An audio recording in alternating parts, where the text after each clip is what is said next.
आज छठे दिन भी ईरान पर अटैक इजराइल का जारी रहा। तो अब करीब करीब सीज फायर टूट गया है, एक तरह से मान के चलिए। और आज तेहरान पे भी काफ़ी अटैक किया है इजराइल ने।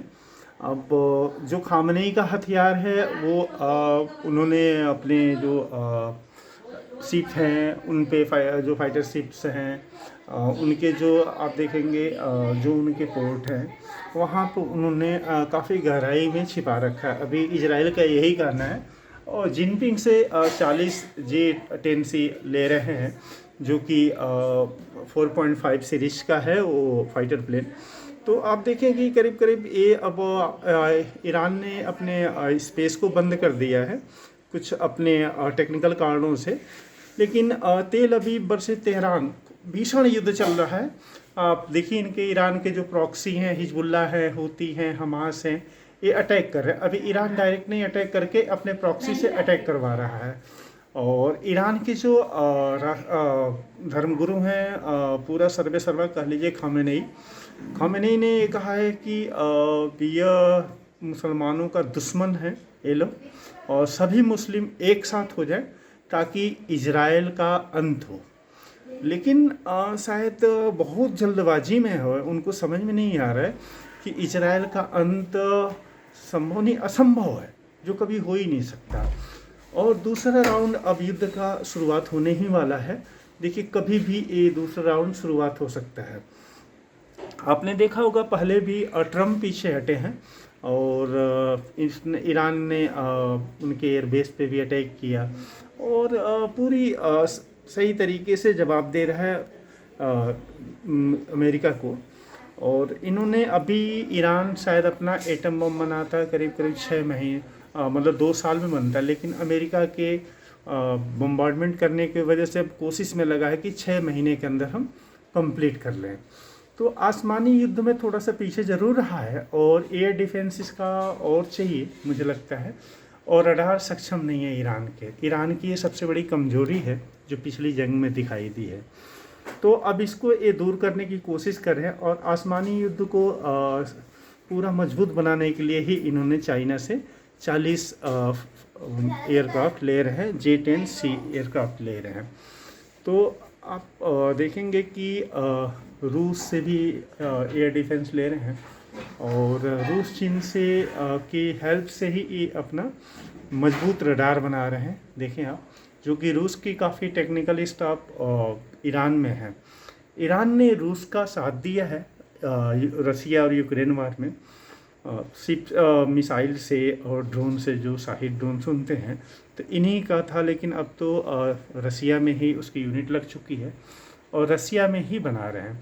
तो करीब करीब ईरानी आसमान तो पूरी तरीके से लाख हो गया है और अरब में अब भीषण युद्ध होने वाला है। बहुत ही दर्दनाक शायद हो सकता है कि पूरा अरब ही ख़त्म हो, क्योंकि मुस्लिम वर्सेस क्रिश्चियन होने वाला है। क्योंकि इनके जो भी धर्मगुरु हैं उन लोगों ने फतवा वगैरह जारी कर दिया है और ईरान के वायुवीर अब रेडी हो गए हैं कि अब ये लोग अगर इजराइल हमला करता है तो ईरान हमला करेगा, इनका ये कहना है। तो 12 दिन के जो लड़ाई हुई थी उसमें आप देखेंगे कि जॉर्डन, सऊदी अरब, अजरबैजान, ये जो कंट्री हैं ये सब इजराइल के साथी थे।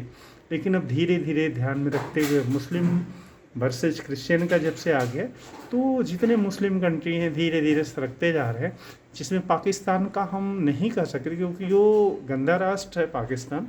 वो किसी का साथ नहीं दे सकता, ना ईरान का साथ दे सकता है और ना ही अमेरिका का साथ दे सकता है। पाकिस्तान ऐसा कंट्री है जो अपने राष्ट्रपति का नहीं होता है, अपने लोगों का नहीं होता है, तो ईरान का कहाँ से होगा। अब आप देखें कि ईरान ने इंडिया से जब पाकिस्तान की वॉर हुई थी पीछे तो उसमें ईरान ने पूरी सपोर्ट की थी। लेकिन अभी जब ईरान फंसा तो पाकिस्तान ने क्या किया, सीधा पहुंच गया ट्रम्प के पास और अब जो ट्रम्प कहेंगे वही करेगा। तो आप देखें कि ये आगे ये बहुत ही विकराल रूप लेता जा रहा है दोनों युद्धों का। हम ये नहीं कहेंगे कि ये ईरान वर्सेस जो इजराइल चल रहा है ये थर्ड वर्ल्ड वार का यहीं से स्टार्ट होना है, यहीं से इनिशिएट होना है थर्ड वर्ल्ड वार का।